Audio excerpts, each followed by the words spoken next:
What's up, buddy? What's up, man? Episode 36. How are you? Good. Good. How are you? Good. Hanging in there another week. Another week. We're Same. chatting about the controversial match over the weekend where Hulk got choked out at the very end of the match, and I don't know. Okay, so first, Allegedly, some people said it was after the bell, but now looking back at it, it looks like maybe during live action, it was actually before the yeah, buzzer, and it was actually legit. But the TV timing was off. I don't know if you guys saw this, but it was a good match. I mean, they were just good right at match, the end. He took his back and he got it sunk in the choke right at the last seconds, dude. and he was out, man.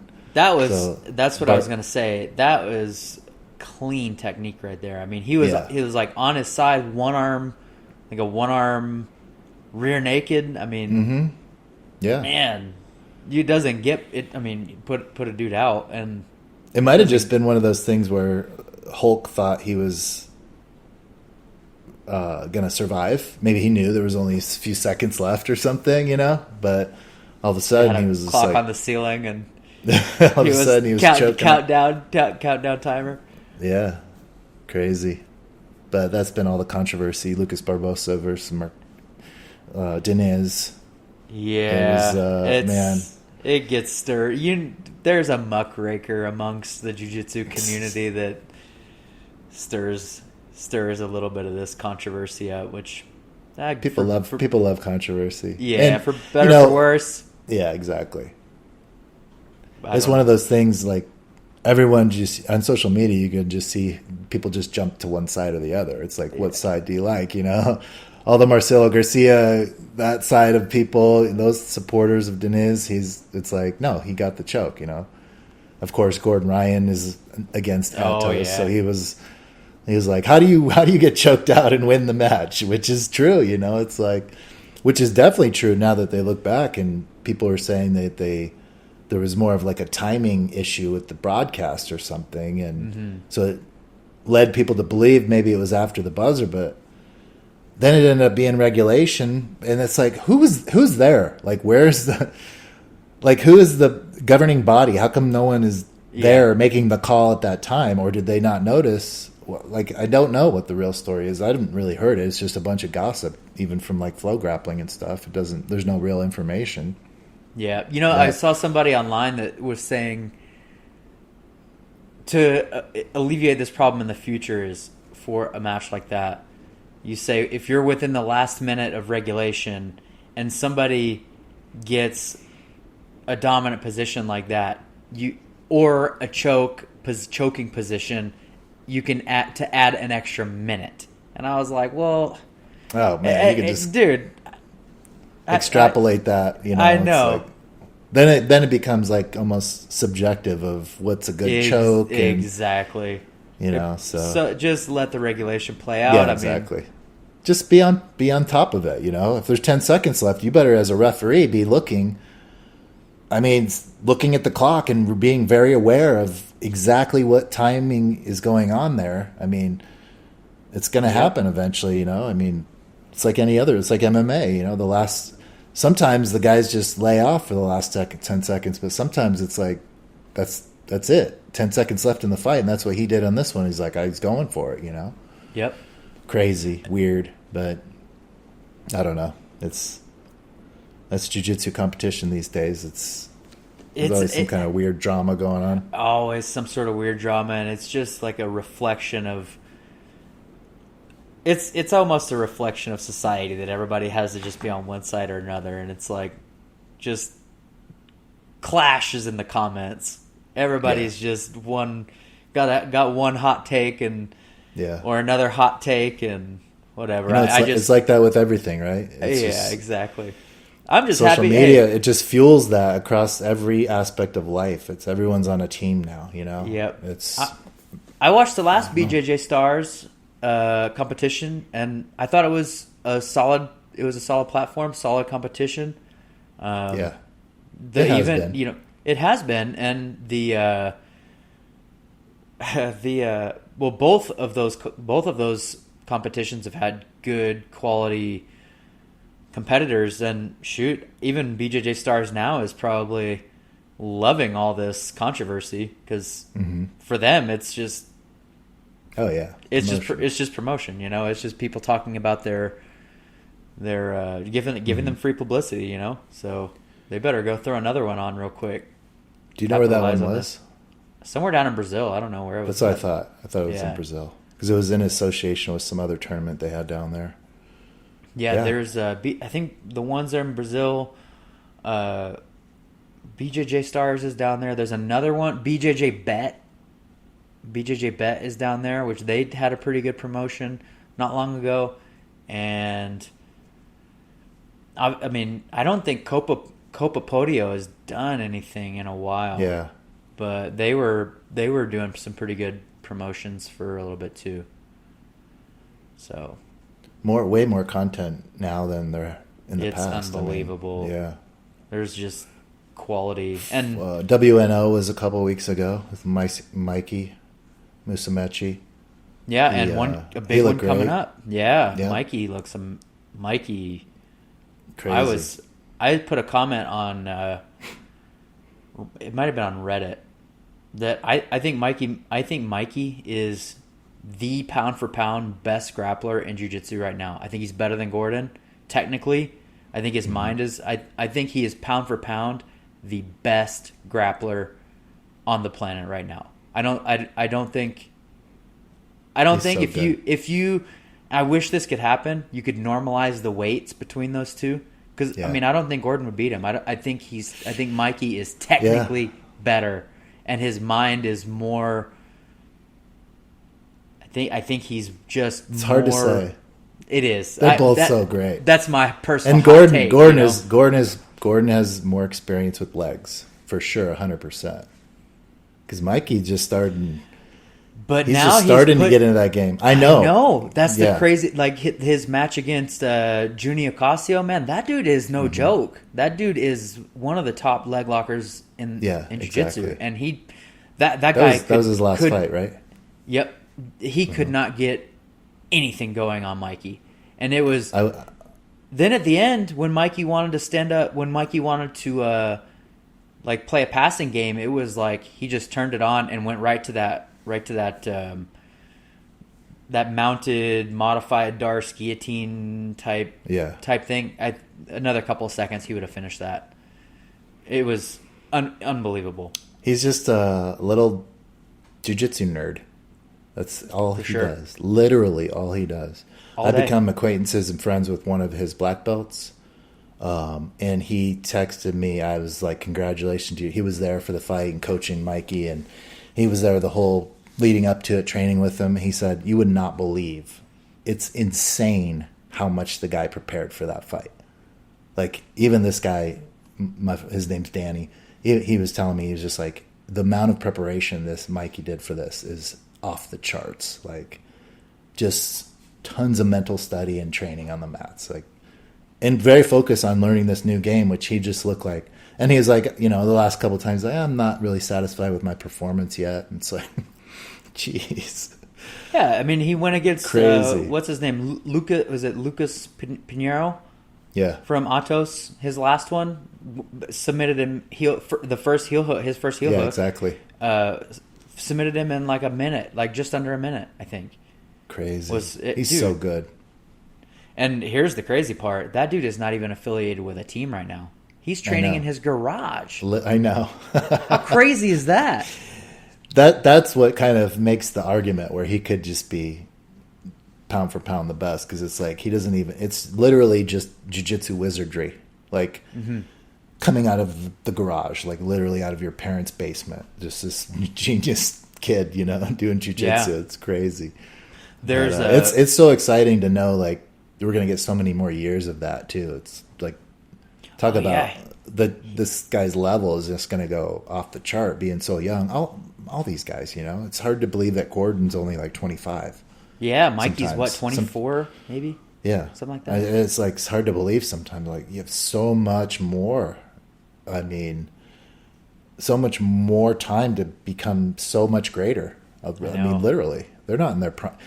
When you're younger, you might think you're in your prime there, but they've got plenty of time to improve your body, improve your physicality, and your jiu-jitsu, obviously. But to be so young and so good, these guys, man, I admire. I envy that situation because I didn't even discover jiu-jitsu until I was a, grown ass man. So, I love it. I've been really watching a lot of. I watched some amateur stuff this weekend with American Nationals. So I had some friends competing there and stuff. And one thing that pissed me off was I'm getting all these ads on Flow Grappling. I don't know. Do you use Flow Grappling? Like this used to not be it used to not be the case. Now the last couple of times I've been on there, I literally missed. This is what happened. I swear to God, this happened. I'm watching one of my friends compete, and it was a ref's decision. This is somebody I know. Ref's decision. They stand up. The ref is about to give the decision, and a commercial came on. I'm like, are you serious? Dude, this is my pet peeve. I don't even understand. I'm paying for a subscription. Why am I seeing commercials constantly, So it's like, that just pissed me off. So I actually Googled it because I was like, are other people and of course, everyone's just like, this is a total scam, And it's disappointing because, they have such a huge market share. They kind of corner the market on this whole. It's monopolized it. Yeah, exactly. At this point, I mean, there's other promotions, but who else has a jiu-jitsu app on every phone and online? That's acceptable. They're on that Flow Sports platform, which benefits them greatly. But come on, dude, that's like my especially pet peeve. During a match, it makes no sense. It's so stupid. Dude, I'm paying for premium content. I don't want ads. The reason I'm paying for it is because I don't want ads. Like, either raise your rates, which I'm not against people raising their rates. I'll pay an ad-free rate. I will pay 100%. I will pay an ad-free rate. Either have tier, do something, but I will pay for a premium service without ads. That's why I pay for several premium services, so I don't have to deal with ads. I hate ads. I do too. I have cable or I have nothing that has ads. I refuse, even though my businesses can use ads, but I'm not it. Every ad I ever see has no bearing on what I'm. It's like, I don't need to see this Buick car ad. Like, that's so stupid. Sometimes businesses waste so much money on ads. I believe it's a big waste. Like, if you're not targeting well enough, but because most people just tune it out or tune it off, and it's like. Even if you're going to do the ad, it's like, I can't believe it would kept breaking into like the broadcast. Mm-hmm. And I just couldn't understand that. I'm like, what is going on here? How can they even think that's normal? This isn't cut for a commercial break in the middle of a jiu-jitsu match, It's so stupid. So I had to literally, on 2 fights, I had to go back and search the person's name to see what happened in the fight. Two times, it did this. I don't know. It's goofy. It used to not be like that. So I don't know when the ads started, but when I first started paying for Flow a few years back or whatever it was, there was no ads at all. Yeah, so for sure. So Flow Grappling, if you're listening to this right now, if we are paying for a premium content ad free, and you could say that having ads on your paid subscription is poor etiquette. There you go. There we go. Speaking of etiquette. Yeah. Let's roll right into our topic for the day. That's right. Speaking of poor etiquette. That's poor. That's definitely a poor choice. I don't know, man. Crazy. Etiquette. It's terrible. Yeah. Yeah, we were talking a little bit about etiquette and just some, as you go through training, it's like, we both had a couple instances where it came up just, is it okay to do this or should I be doing this, when I'm training? And we talked about it several weeks ago, and it's funny. More like several months ago. It was one of our first episodes. And I had a funny story that happened actually to me today because I was coaching, and probably like, everybody starts filing in like 15 minutes prior to class and stretching, and once the class, the scheduled class time starts, we start doing a kind of official warm up. And, after that episode, most everyone's always on time, but there's always, even at my school. So obviously these guys are listening to the podcast or have heard about that episode where I was so adamant on people not being late.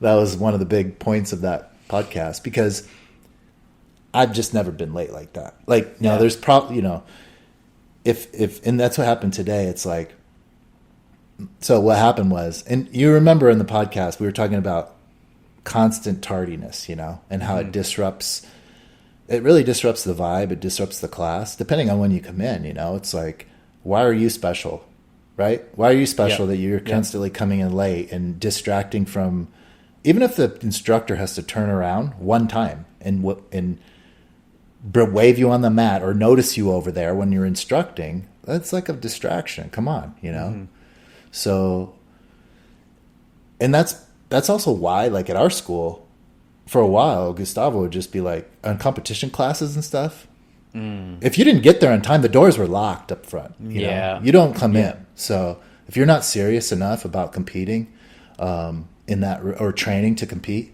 and that's what it is. It's like, it doesn't take much, but some people just cannot be on time. It's amazing, and I have clients like this too, where they book appointments, and I've literally had clients that are late for every single appointment for 6 months to a year, where we're literally like, should we just schedule them 15 minutes earlier, and so that we know they're going to be here at the time? It's like, you just can't be bothered. But the funny story was so I had my phone, like off the mat there, and everyone's warming up and stuff, and I got a text. And it was one of our students there, one of the guys, and basically it was like, "Hey, it's only like, this is like 10 minutes before class or whatever." He's like, "I'm gonna be. I just wanted to let you know I'm gonna be late.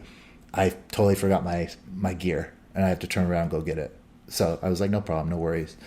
So he comes in, and he's a super nice guy, and he's never late. Like, he's like he's perfect student, does everything right, and he's very respectful.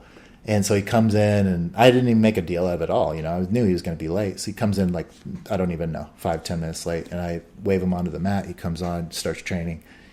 And then, of course, right, next time he could say something, he's like, sorry, I'm late. I'm, hey, no big deal. That type of thing is acceptable. That's not what we're talking about, It's like, we've all forgotten gear or whatever, whether you have to whatever it is, it's like, it's when it's every single time. Yeah. It's like when you're not getting the clue that everyone's training already and you're now coming in. Like, that to me is, I just don't understand that. Yeah. Like, I always picture it like when I was in the corporate world, it's like, and there would be people like this, by the way. Totally. There was a guy, an older gentleman, he was older than me. He had been in the business for a long time. He just never got the clue that it's probably not cool when you come into a room, literally a meeting full of 40, 50 people, and everyone looks at you every single time, every week for a year and year and year. And it's like, this guy had his whole reputation was that he could not be on time. Everyone talked about him behind his back. Everyone knew. And he was just so nice all the time to everyone. No one probably ever even said anything to him, but it was like, God, just clueless, just that type is like, it's not acceptable in a jiu-jitsu academy. And we've already talked about that. It's like, you only have a certain amount of time to learn there, and same thing, whatever kind of education you're getting, if I was walking into my college courses every time late, it's disrespectful, and the teacher's going to probably tell you that. Yeah. So, the funny part was this guy, so he already apologized twice. I'm like, dude, it's cool, And then like right at the end of the class, he's like, hey, good class, I'm going to take off. And he's like, sorry about that again. He's like, I don't remember what he said exactly, but he's like, I listened to the Road to Black podcast episode 4, whatever it was. He goes, I know better. I know how you're looking at me right now. So we just got a good laugh out of it. But, I thought it might be the dogs got on him You know what I mean? Like, you didn't have to say anything. It was just the Oh, other yeah. dogs in the Yeah. class who were like, "Dude, why are you late? You know this. You know you can't be late to this class. Yeah, exactly. You're not allowed to be late to this class." No. Then you got to pull the reins back on the dogs a little bit. Exactly. It's okay, guys. He let me know. You know, but that's a cult. But you know, that's not a bad thing. That's a culture thing. You know, like Yeah. you have to set the culture of the class, of the environment, and usually once that culture gets set, you might have to say something as an instructor a time or two, but once that culture gets set, it will, by and large, people will accept that culture and 100%. and just that's just the I don't want to say it necessarily the culture. That's the expectation. Yeah. That's the expectation that you're going to be late or you're going to be on time to this class because that is the expectation of the class. Like, and it's called out when somebody's late because it disrupts learning of the instructor or disrupts the teaching of the instructor. It disrupts the learning of the other students, and it puts the other person who's late into a little bit of a panic trying to get there, get changed, to get integrated in the class, get a partner. And it just disrupts the whole flow of the class. So when you set that culture and you have that expectation, and that's a part of the class kind of camaraderie, if you will, everyone kind of picks up on that, and it'll set itself. Mm-hmm. And it does, and because you're going to have new people, they're going to come and go, or new people that might not train in this particular class or whatever class you're in, but everyone has to help with that, and that's kind of what we're getting at is like you have to understand what the culture of your gym is, what the etiquette is, what are the norms. They're completely different. One of the things after the same day today, actually, I realized that, and I don't know when this happened, but we talked about this on that podcast too, but if you're, stepping onto the mat and off with the shoes and that kind of thing, I know I mentioned that before, but, it's just like hygiene and stuff. And it's already a very close contact sport. So you want to keep it clean. There's a reason why we don't wear shoes on the mats. We don't track crap in. So take it another step, be smarter, make sure your flip-flops are clean and they're not black. It's like, it doesn't do you a lot of good if, that type of thing. But like today I noticed like everyone's shoes were nice and lined up alongside the mat. And it just makes it's a more organized approach for in between rounds or if people are taking drinks, everyone's stepping off. And I did realize that actually today, and that's why we're talking about this, is just these little instances come up, but that's part of everyone. It contributes to that, Yeah. And that, it's, if someone comes in new, they might not know that, but if they see all those shoes lined up, they're watching people and everyone's organized. That sets a good example, right? I mean, it's one less thing you have to worry about. We shouldn't be, that stuff should just be done, the hygiene, the cleanliness, the respect. Let's focus on Jiu Jitsu so we're not distracted by these other things, Yeah. Yeah, I completely agree. I had something in my head that was just going through and then I lost it, but I had when you texted me about this, you wanted to go over a little bit of etiquette. It kind of came at a fitting time because I had somebody here that was asking me asking me about traveling with jiu-jitsu, and I'm going to come back to that, but the thought that I had with my previous thought that I lost was with expectations at different parts within the expectations for like a new person is different than the expectations of more of an intermediate person or more an advanced person. So I was going to text you about that today when we were kind of going back and forth about it, but those expectations are different in my opinion, at least. Some of them. Some of them, yeah. You have the basic stuff, the cleanliness, the hygiene. That's for everybody. Like you just never get away with that. Don't be the smelly guy on the mats. Wash your stuff. Make sure all the hygiene stuff is just cut your fingernails, cut your toenails, all that type of stuff. But it's very hard to when you walk into, and we talked about this on the last podcast. It's hard walking into a jiu-jitsu gym for the very first time. Everyone there knows each other. Everyone there has got like history with each other. You're walking in, you're the new guy, you're in a new environment, you don't know any of the culture and expectations, even as far as hygiene goes. Mm-hmm. You're just brand new. So the more established students, the intermediate, the advanced students, I think there's, I do think the expectation for more advanced students is to become create the welcoming type of environment. Exactly.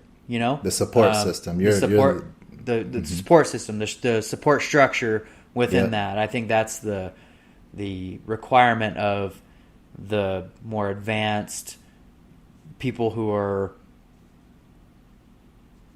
the more advanced, intermediate, advanced students. Who are they've been there. They've been there. They've been around. They know. And I think it takes a little bit of stress off the coach as well, because if you're a purple belt, brown belt, and you pull the new guy out of the line and you just take him to the side and let's work on X, Y, or Z, whatever beginning move we're gonna work on for the day. You just take that upon yourself. Yeah, it really does help the coach to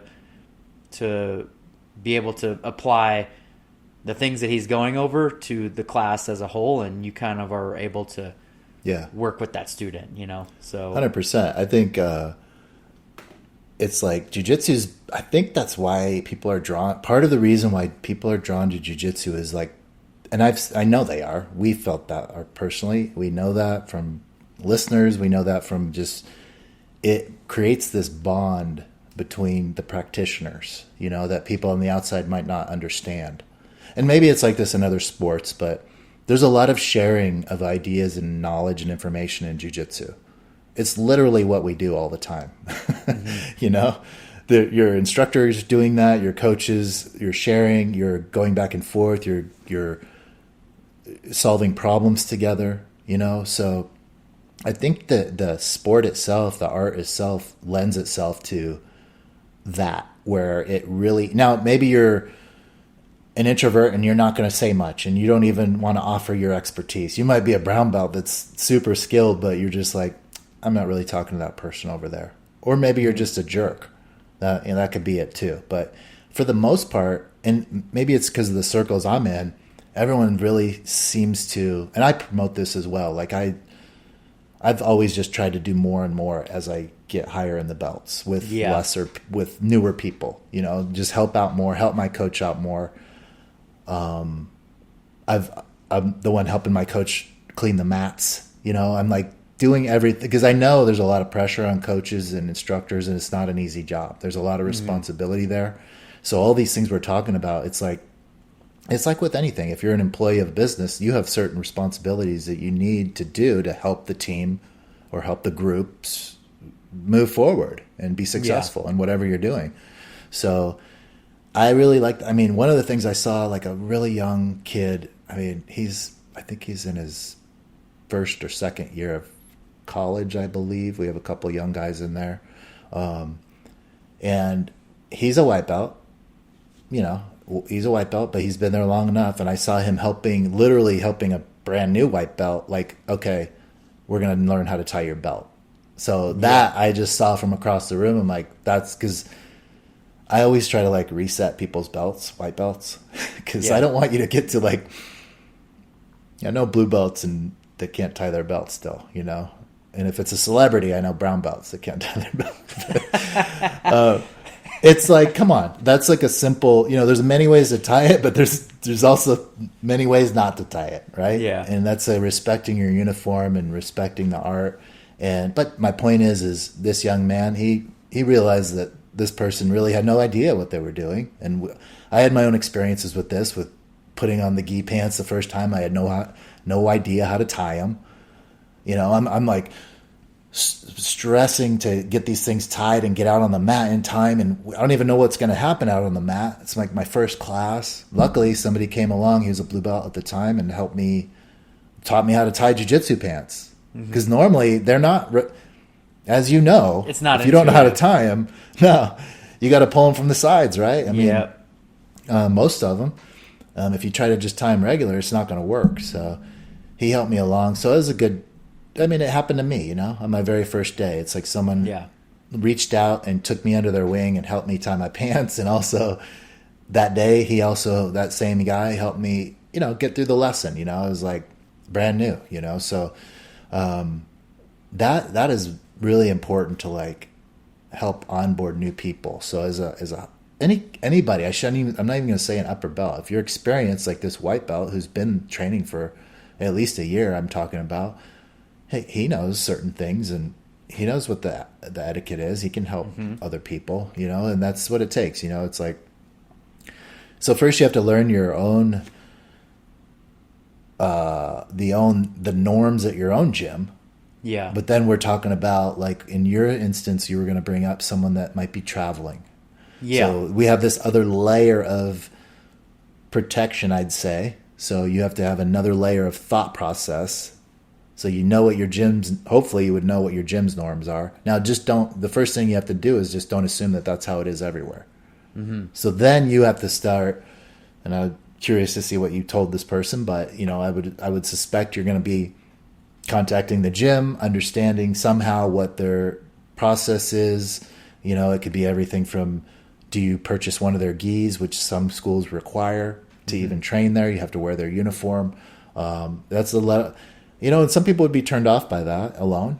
And maybe you are, and that's fine. But then there's others who be like, that's a form of respect. You're going to let me train in your academy? Okay, I'll wear your uniform, I'll have it for the next time I come by. What was so so the context was traveling and mat fees.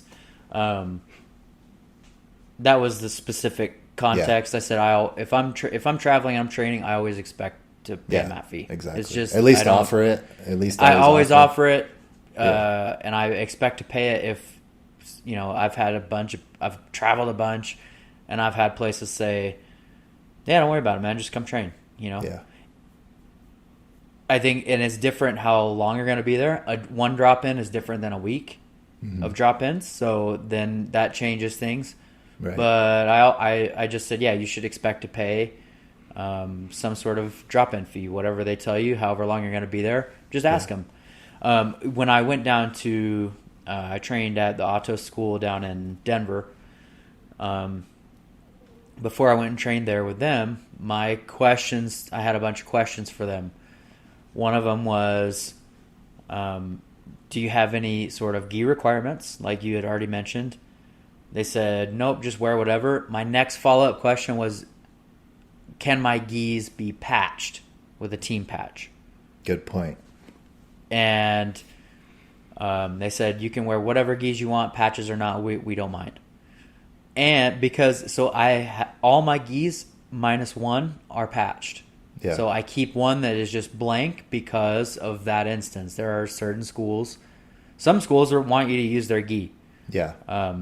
Some will let you have a patch. And some will make you wear their gis. Most of the times, if you are traveling to those schools, they have them for a rental fee, and so you just rent their gis, and it's all good. Yeah. Some schools will allow you to wear your own gis. They don't want patches. Yeah. So no team patches. So that's why I always keep a blank gi. And I just have that one as like a travel. I usually always travel in it. So I have a blank gi and then there's other schools like the auto school down there. They just don't care where you're from. Come have a good time. Don't worry about patching. We just wear their only requirement was you had to have a rash guard underneath your gi. So everybody had to wear a rash guard. So another good point, yeah. Another good point. No problem with that. Wear your rash guard. Some schools require it under your gi, so they were requiring that as like a hygiene issue. So another thing to kind of add into your questioning: do you require a rash guard under your gi? That's what I go through. Is if I'm traveling, mat fees, how much? Gi requirements, patches, no patches, rash guard, no rash guard. Colors. Whatever. Colors. You can delve down into the gi thing. Colors, like my gym is, we only allow 3 colors during regular training. So white, black, or blue. You can't have some rainbow gi or even no fluorescent pink gis for us. So do you have an opinion about that?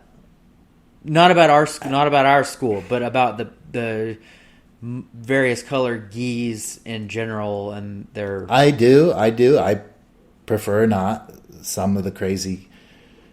I don't know. I shouldn't say crazy, like I sound like an old man, but it doesn't really matter in the end. But it does. I understand the uniformity of requiring a certain color set, and just because you also understand this is a martial arts, that it's very traditional that people dress the same. Not to say that you can't break from tradition, but we're wearing the same kimonos. It's more about the training versus what you're wearing. Don't be too flashy. But here I am. I make designer gis, so I say that on one hand, but you probably aren't going to see me make a bright red gi or even or some crazy colored gi. No camo. No, I mean I'm a fan of camo. I like some. I've seen some cool. I really actually like army green gis, but I think there's a time and place for those. And I'm a big fan of camo. It's when a bunch of Marines are training and they're all in camo gis, that looks pretty badass. But when you're the only one in a camo gi and you're in the middle of the city, you might stand out a little bit. But I don't really care one way or another. I've had some. I've had. The craziest color gi I've had is probably like a gray gi. There's a lot of gray gis out there. Yeah. So I used to wear that to my academy, and then at some point we had more of a stricter dress code, which is totally fine. I don't mind it.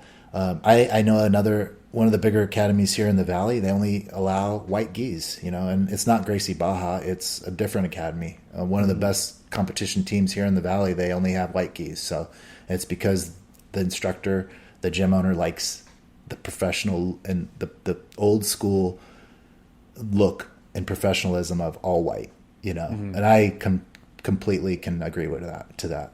Some of his students might not like that idea, but it's people want to. It's like with everything, especially nowadays. It's the social media. People want to be flashy. You want to have some. Every sport is like that, everyone's trying to, everyone has their own style and unique style. So I understand that we all shouldn't look the same.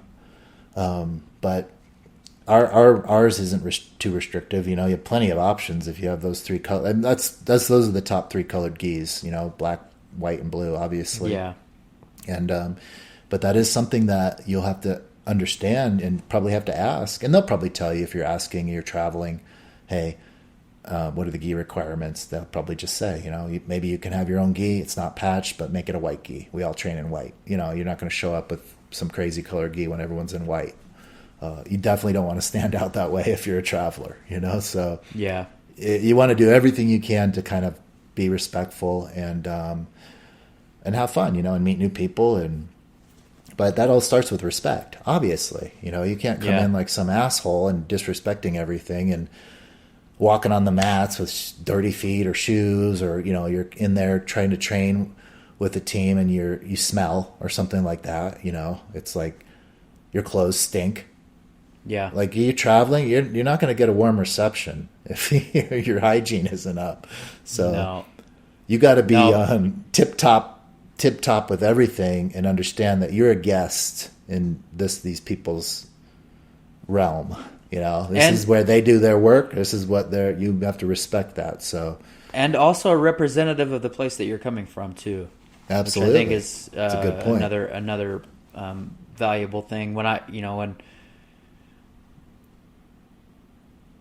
that's super important to me, is being a representative of I may not go out. I may not win another tournament in my lifetime, but if I am wearing my team patch, people are going to see how I present myself, how I speak to other students, how I roll with other students, if I smell, and that one experience, when people go and see that team out and about at other tournaments, they're going to draw accurate or not, it's a snap judgment. They're going to have a snap judgment of.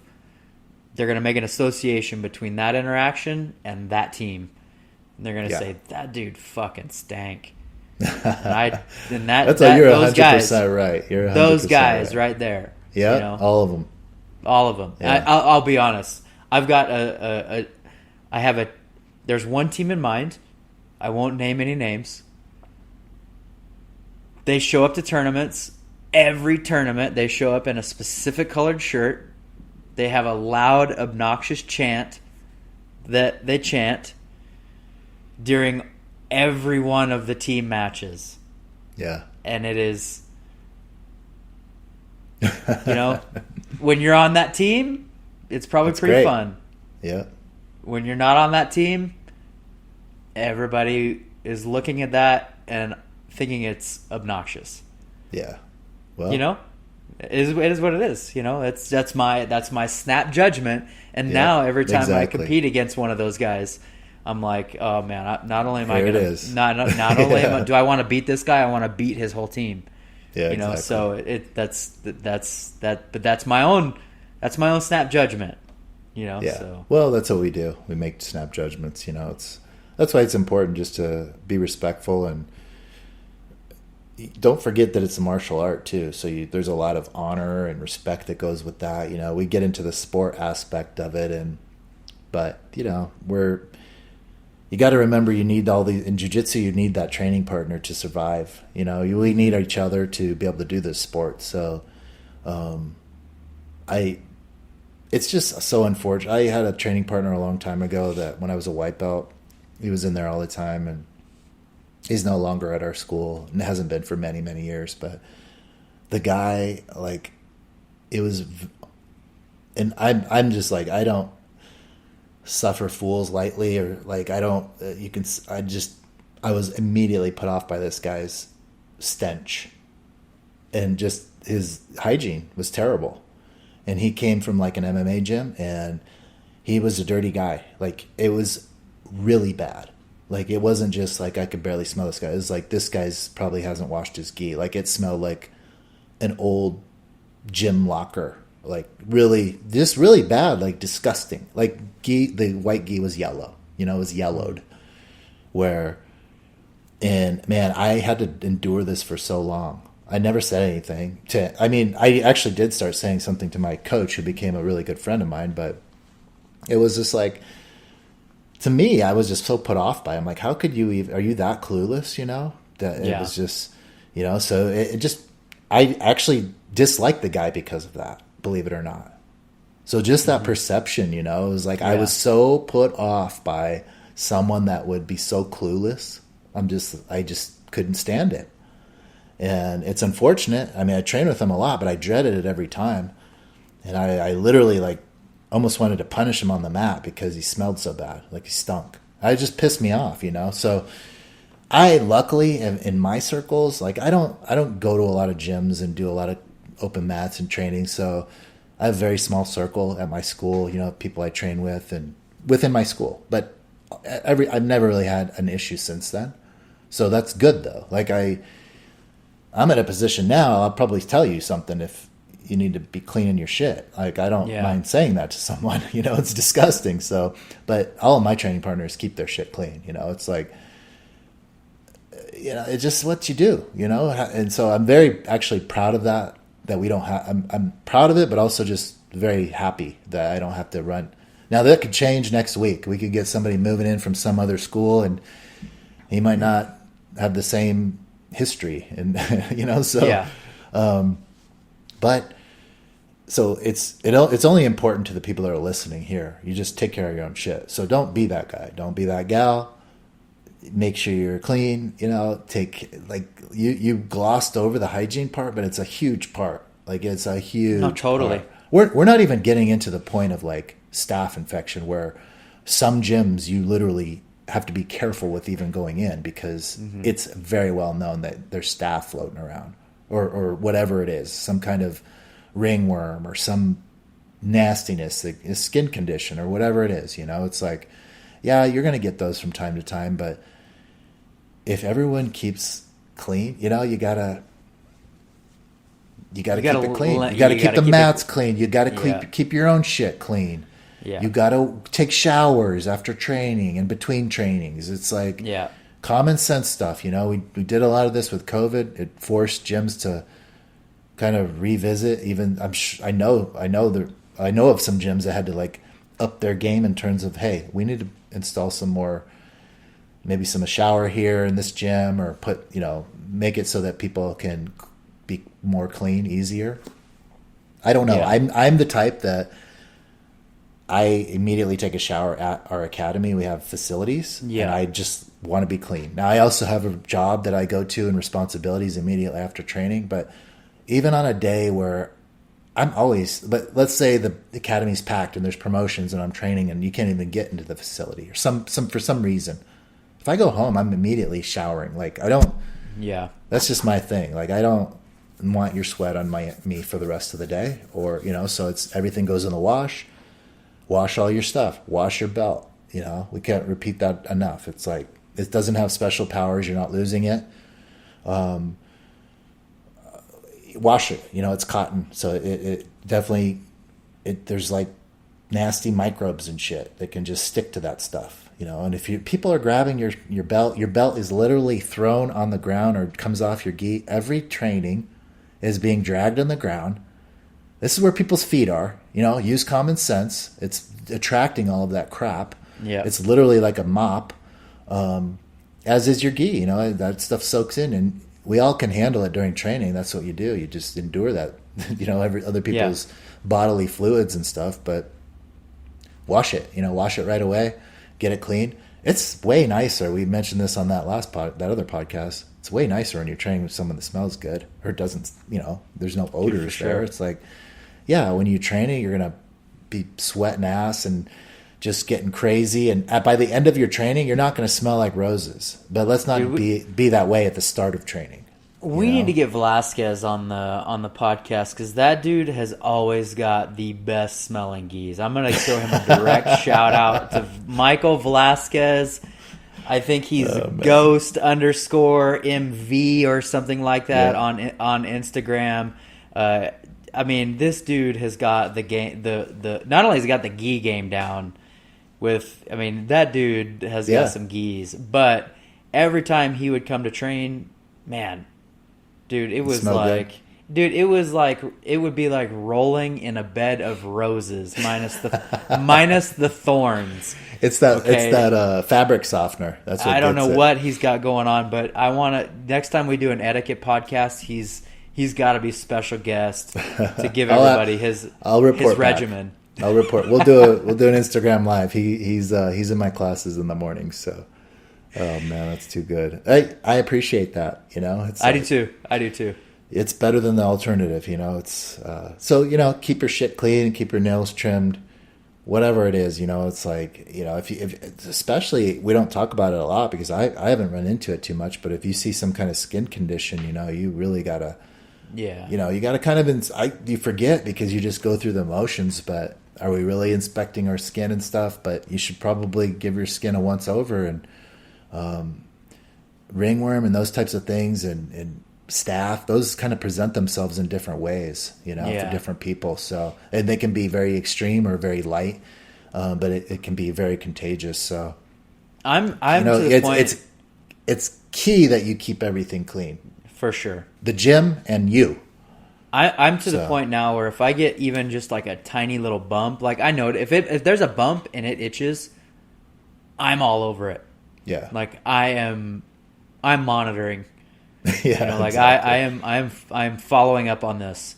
Mm-hmm. So I'm pretty diligent about that. Have you watched any of the Daisy Fresh stuff? No, I haven't. I never watched it. I've seen some clips on Instagram, but that's about it. These guys aren't pretty the gross cleanliest. training room. Yeah, that's what I heard. They're basically living out of their back room or something, it's out of their cars. I don't. Maybe certain people might not mind that. I could never even train there. I'm just too much of a clean freak. I just couldn't do it. Call me whatever you want to call me, but to me, I'd be too worried about that. I'd just be too focused on because I've been in gyms and I have been in places where immediately I noticed how nasty the mats were or something. I'm like, wow, that's, this is how you keep your gym. It's like, I don't know, man. It's like everything. If it could be you or it could be the gym owner that doesn't have a clean facility, like you said. But what is it? It's a lack of focus. Like, it's sloppiness. It's sloppy. It's laziness. You know? Yeah. And we're not doing this all for just so we can look pretty. It's like, this is literally a medical, preventing something serious, very serious, that can happen to athletes. You know, and it doesn't take any time at all. No, that's the part that bothers me, is that it's exactly. like, you know, it's just grab your backpack with the spray bottle, spray it down, and then run the big mop over it. Don't skimp on the cleaning stuff. Run your big mop over it. Throw the mop in the wash. I mean, So for the listeners that don't train at GD Jiu-Jitsu, G has got 2 big mat spaces. How big are those, Matt? Paul, you probably know the actual dimensions. What are they? Probably like 30 by 30 60, or 40, maybe. Yeah. So large, you know, 2 large mat spaces. And it takes to clean one of those, man. You got one person can do it. Yeah, exactly. Yeah, I do it all the time. If you've got 2 people two people doing it, it's like less than 5 minutes. Yeah. One person sprays, one person follows it up with a mop. Yeah. No time. There's no reason that people should not be cleaning their mats after every training session. And you know what? Students can help clean them, you know? Your coach has a lot of stuff going on, especially if you have one coach at your academy. He's trying to juggle new clients coming in and people leaving another class, and he's got kids and parents over here and just finished up a class here. It's like, pitch in, you know, we're all training. So I just always tried to help my coach in the morning. It's like, I train here too. This is my sweat. I can clean up after myself, you know. Just have that attitude. It doesn't take very long. You know what it is though? Some places don't have the proper cleaning stuff. Like, I've seen guys cleaning the mat. I've seen big names cleaning their facilities, and they have a mop that's 16 inches long. And it's like, that is going to take you of course it's going to be hard, you know, because you got to be smarter about this. You know what I mean though? Because totally. I'm spoiled. We have a monster mop. So that thing's 7 feet long. It's it doesn't take much. I go over it twice because it just doesn't take very long. It's just you spray disinfectant, you're cleaning the mats. We do it between every class. So dude, you're pretty legit. We have a lot of classes. You're pretty legit. You post those pictures in the mornings of the clean mats. Yeah, there you go. And dude, I'm peeping game on that because it's a pet peeve of mine. They are glistening with the solution, and that's how they need to be. Don't leave them thirsty, you know. Don't leave them thirsty. That's what Josh, you know, who taught me that was Josh Rodriguez, because I was helping him. This is years ago, but he's put more on it. We need to soak those things. So that's where I learned. Sure. I mean, it's true though, you know, because if you don't put enough on, there's still splotches you're missing. So it depends on the tool, you know. I mean, that works good for us. So at our gym, we have a pump sprayer. One guy can go around, pump, spray it all, just wet it all down. We have COVID killer, disinfectant, crazy good stuff. And then another just has a mop, you know, and you just go around and clean it. And we keep the mop heads clean. Everyone's a new one you're using. So be smart about that and wash it. And it doesn't take long. And that's pretty damn clean, you know.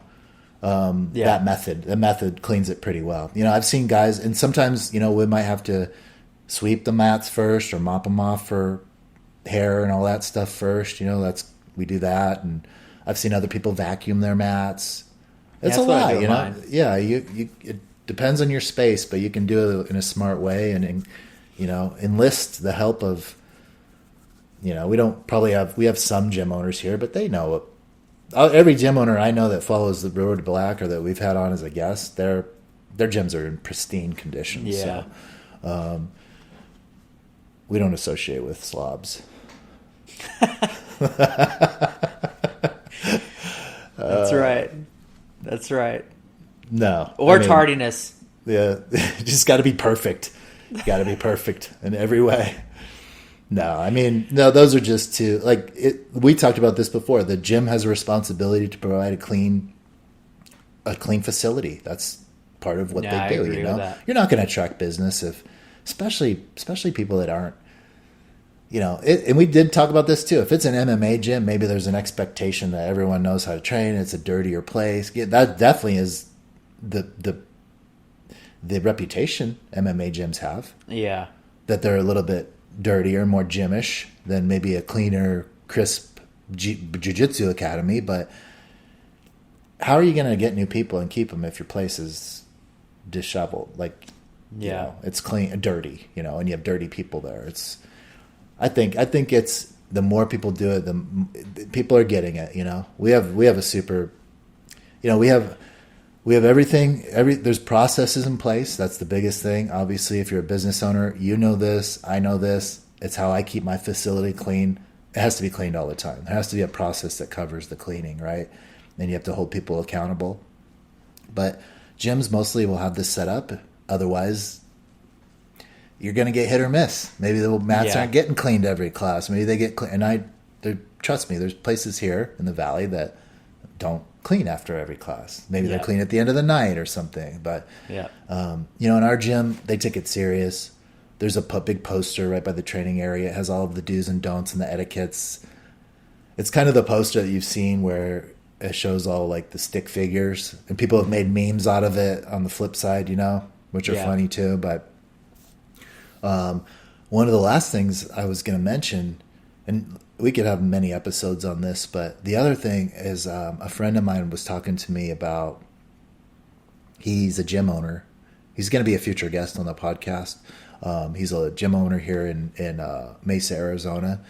And he's, in my opinion, he's got a really nice onboarding system for his new members. Okay. And I don't want to cover too much because I want him to explain this part because I think it's valuable and it covers a lot of what we're talking about here. But he incorporates, and his issue was, and we can go back, but he had a student that actually it was himself when he started training jiu-jitsu many years ago. We were talking about etiquette, and one of the things he remembers is that being new, he got put in like. Where he trained, it was literally like a small closet where you got trained or changed out. So it was already like not a really big facility. You get changed out, and there he is. He said he opened the dressing room curtain, and the class is already on the mats. He just walks on the mats, and it's like right away someone had to tell him, okay, we bow before the entering the mat. So there's another one that we don't really. Gyms are different, right? And people are different. You might take that one upon yourself, and I'm guilty of it too, where every time I'm not bowing, sometimes you run for something or run for a drink, and then it's like you run back on the mat. But I try to remember like and our gym isn't really super strict on that, but we do have a chart right in that area that shows bowing is usually a good thing, just paying respect, bowing to the mat or your instructor, not leaving I remember this when I was first starting, not leaving the mats before class ends, without talking to your instructor, because again, that's another distraction. Plenty of times when I was new, I kind of wanted to do that. I was almost like, oh, you're intimidated or you have a really tough role right when you first start, and it's like, oh, do I want to be here? I mean, I had those thoughts, at first, but that's part of the reason is you can't just get up. Again, your training partner's just left there, and I'm see ya. I'm taking off. I'm not into this anymore today. So that's another one. But going back to my buddy that owns the gym with the bowing, he realized some of those shortcomings in his own onboarding, so that now that he's a gym owner, he can he tries to incorporate a lot of the things we're talking about into like an onboarding process for a new student. So you're actually going through a small education on what it is like to train jiu-jitsu and to train at their gym. So I really like that approach. It's not so much where like with me, some of the things were talked about, but most of it you just learn by going through like leaders by example. People are you just look to see what other people are doing, right? It's like everything. You go through a warm-up and they're like, okay, it's time to shrimp. You don't know how to shrimp. It's your first time. You look around. I'm looking to the right and left of me. You better learn how to shrimp. It's like, So it's the same thing with conduct, right? You kind of look to see how people act. But I liked his approach because he's actually incorporating that into like a new student orientation where, okay, this is what you want to do. This is how we're going to start. These are your expectations for training. This is how difficult it's going to be. So I really liked his approach, and part of it did include some of that kind of honor and respect stuff, at least for their school and what their expectations were. So we'll get him on and talk a little bit more about that, because it's good for gym owners to hear, but also just for students, and how, we like to share like different coaches and gym owners approach or ideas about certain subjects. This would be another one that you could take with you and understand, hey, maybe my gym's not doing that, but maybe that's something I want to do, is pay a little bit more respect here, or be more cognizant about the way I'm speaking to someone, or, man, our class is really respectful. I really, every time people are leaving, it's almost over the top. Like, everyone really makes sure they're shaking people's hands that they can. They always come up to the coach and thank you for the class. And it means a lot, especially me being a coach. I really respect that, because you come up and say that, good class, I really enjoyed this, or thank you for the instruction. Like, that is meaningful, so that's what you want to, is make an impact on people. So don't forget about that part too. If I take anything home, or if I can give anybody to take home, is help your instructor out and your coach, and I'm not talking about me specifically, but especially guys like Gustavo. He's like a pioneer with the school out here. So he's just seen it all and and that's a lot of difficult work over the years, and to manage all those people and manage all those processes, and every single day, it's like that, as a business owner. But if you don't realize that these people are working all the time for you. Mm-hmm. It's not just on the days you go in. It's like all the stuff that makes the gym run, that allows you to train there. So be respectful to your coaches and your academy owner, and, pay your dues and have honor in jiu-jitsu, and keep it clean and help out when you can. And that can be anything from mopping the mats to showing a white belt how to tie their belt, and that is really what builds camaraderie and that family atmosphere, which I see so much across most gyms out here. I mean, have a really good concept of that, Yeah, man, you couldn't have said it better, man. I completely agree. Awesome, man. Let's end it on that. Man, we'll take a bow and get out of here. You got anything big planned for this week? Training? No, we're in our last week. We might do one more week. We're in our last week of passing the De La Hiva, and then we are moving to some different curriculum. So nice. Yeah, we're training. Training here I think it's going pretty well, man. I'm enjoying it and teaching. It seems like these guys are picking stuff up and beautiful, putting it to good use, and they're having fun. They're having fun. I know they've got training journals going, and they're. I think it sounds to me like they're enjoying the instruction. So it's awesome. It's really good for me, man. I really like it. So sounds great. Anybody, you guys follow Wes at the BJJ Physio on Instagram or Facebook? Check out some of his services, his posts. Wes shares a ton of good information on there. It's just a great follow to get some good insight on his philosophy on some training and recovering, strength training. You can follow my company, Roll Union Jiu Jitsu, at Roll Union. We got, there might be a couple sizes left of the transition, almost sold out. I know if you're an A2 or an A3, I got one sitting on the shelf for you, and those are popular sizes. So grab one before they're gone. They won't be made again. Getting great feedback on that gi. I saw a couple people winning tournaments with it over the weekend. A couple guys wore them at nationals. I had one guy that traveled California, local tournament, former training partner, 2 arm bars and a gold medal wearing my gi. So it's cool to see. Guys are really liking it. I love this one. I got a couple more in the works. I probably can't share too much about it now, but be ready for the next drop in the next month or two, and we'll get some good no-gi gear out there too. If you're in the Valley and you want to recover your body, I probably don't mention this enough. We have a lot of Arizona listeners. Come and see me at Chill Fit Cryo in Tempe. It's my main business. I treat a lot of jiu-jitsu athletes. I had somebody in there today. I absolutely live and die by this stuff, man. I mean, it's for every day, just the wear and tear of jiu-jitsu. After a training session, when I get in there, because I usually will recover with cryo within an hour after training, I swear to God, it like brings me back to life. It's so amazing. Because, sometimes I just want to lay there and like take a nap. I'm like, I'm just so, you know how it is? It's like, how it is. It's always, if you have a hard training session, it's like that. But man, this helps me so much because it's like, it just alleviates a lot of that everyday wear and tear and soreness. So it's just a cold, 3 minutes of freezing cold vapor, and it feels great. And especially here in the summer, now's the time. We got some good membership deals going on. Check it out. We also have a device if you get injured, your jiu-jitsu.